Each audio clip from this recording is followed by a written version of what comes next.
नमस्कार मित्रो, माझ्या कायदेभान या लीगल चॅनलवर तुमचं स्वागत आहे. तर आजच्या व्हिडिओचा विषय आहे की 101चा वसुली दाखला, त्याची प्रक्रिया आणि त्याला रद्द कसं करावं या संदर्भाने माहिती बघूया. तर मित्रो, तुम्ही जर एखाद्या कोऑपरेटिव्ह बँकेतून लोन घेतलं असेल, पतपेढीतून लोन घेतलं असेल, तर या केसमध्ये जर तुम्ही सलग 3 हप्ते डिफॉल्ट केलात, 3 हप्ते EMI नाही भरलात, तर मात्र तुमचा लोन अकाउंट NPA डिक्लेअर होतो. एकदा जर तुमचं अकाउंट NPA डिक्लेअर झालं की बँक तुम्हाला डिमांड नोटीस पाठवते. बरीच लोक या डिमांड नोटीसकडे लक्ष देत नाही. 2 किंवा 3 डिमांड नोटीस पाठवून झाले की त्याचे पोस्टल रेकॉर्ड ट्रॅकिंग सगळं धरून बँक जाऊन अर्ज देते आणि DDR कडून अर्ज देऊन तुमच्या विरोधात 101च्या अंतर्गत वसुली दाखला प्राप्त करते. खरं तर DDR कडे जेव्हा वसुली दाखल्याची एकूण प्रक्रिया चालू असते तेव्हा तुम्ही जे डिफॉल्टर आहात, तुम्ही जाऊन तिथे आपली बाजू मांडून बँकेने जो वसुली दाखल्यासाठी अर्ज दिला आहे तो रद्द करून घेऊ शकता. तुम्ही आपली बाजू मांडून बँक कशी चुकीची आहे हे सिद्ध करून ती प्रोसिडिंग्स थांबवू शकता. पण बरीच लोक हे करत नाही किंवा काही लोक करतात पण व्यवस्थित करत नाही. त्याच्यामुळे बँकेला 101चा वसुली दाखला ग्रांट होतो, त्यांना तो दाखला प्राप्त होतो.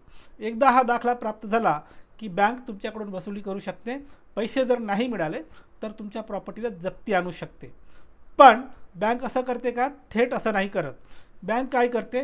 वसुली दाखला दाखवते आणि तुम्हाला धमकावते, तुम्हाला भीती दाखवते. आणि इथे तुम्ही काय चूक करता, ज्याने डिफॉल्ट केलं ते थोडे थोडे पैसे बँकेला देतात. आणि बँक पण काय करतं की जोपर्यंत थोडे थोडे पैसे येतात, आता 2 लाख द्या, 2 महिन्यांनी तुम्ही 5 लाख द्या, 3-6 महिन्यांनी तुम्ही 15 लाख द्या, असं करत करत तुमच्याकडून टप्प्याटप्प्याने थोडे थोडे पैसे घेते आणि वसुली दाखला तसंच ठेवते. तुम्हाला लिखित काहीही देत नाही. त्याच्यामुळे थोडे पैसे घेत असताना वसुली दाखल्याची अंमलबजावणी करत नाही. तो जिवंत असतो, तो दाखला तसाच असतो. असे तुम्ही 5-6 वेळा थोडे पैसे देता, कुठलाही कागद लिहून घेत नाही, वसुली दाखला रद्द करत नाही, तो तसाच राहतो. एका टप्प्यावर तुमच्याकडचे सगळे पैसे संपतात आणि तुमच्याकडचे सगळे पैसे संपले, आता तुम्ही पैसे देऊ शकत नाही असं जेव्हा पतपेढीच्या किंवा बँकेच्या लक्षात येतं, तेव्हा मात्र बँक मग शेवटचा हत्यार म्हणून हा जो वसुली दाखला आत्तापर्यंत दाबून ठेवला होता तो वसुली दाखला काढते आणि मग कलेक्टरकडे देऊन तुमच्या विरोधात जप्तीचे आदेश घेते.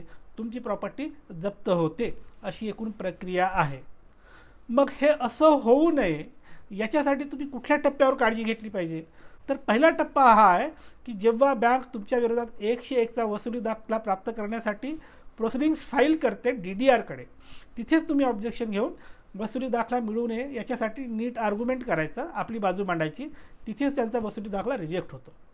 आणि जर तुम्ही तिथे तसं नाही करू शकलात आणि त्यामुळे बँकेला किंवा पतपेढीला 101चा जर वसुली दाखला प्राप्त झाला असेल, तर मग दुसरा टप्पा हा आहे की जॉईंट डिव्हिजनल कमिशनर जो असतो कोऑपरेटिव्हचा, तिथे तुम्ही वसुली दाखल्याला वेळीच चॅलेंज करायचं आणि तिथून रद्द करायचं.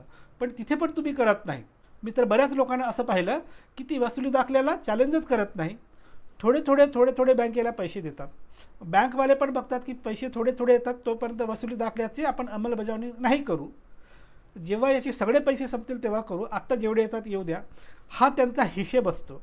तुमच्याकडून थोडे घेतात आणि मग जेव्हा तुमच्याकडचे सगळे पैसे संपतात तेव्हा ते वसुली लावतात, जप्ती लावतात. जप्ती लावल्यावर पक्षकार माझ्याकडे येतो आणि त्याच्यामध्ये 1-1.5-2 वर्षाचा पिरियड निघून गेला असतो वसुली दाखला दिलेल्या तारखेपासून आजपर्यंत. अशा परिस्थितीमध्ये वसुली दाखला आपण जॉईंट डिव्हिजनल रजिस्ट्रारकडे जेव्हा आपण चॅलेंज करतो तेव्हा केस फारशी आपल्या बाजूची नसते.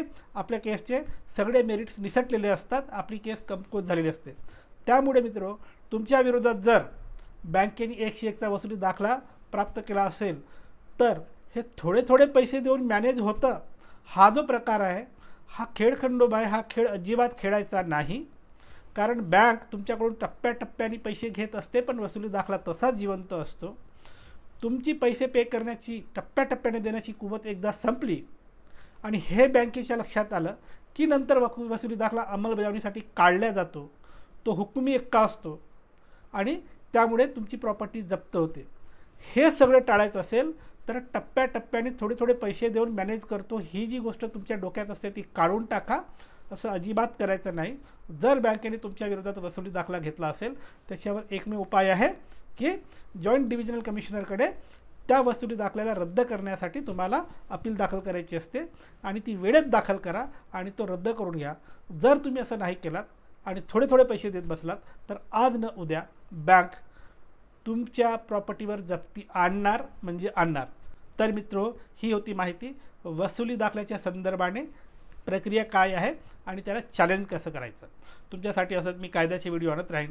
त्यासाठी कायदे भान पाहत राहा. आणि हो, ज्यांना कायदेशीर सल्ला हवा आहे ते संपर्क करू शकतात. माझा नंबर तुमच्या स्क्रीनवर दिसतोय, पण थेट फोन करायचा नाही, अजिबात फोन करायचा नाही. व्हॉट्सॲपवर जा, नाव गाव जिल्हा केसची माहिती लिहून पाठवा. तुमच्या केसमध्ये मेरिट असेल तर सल्ला देऊ. बाय.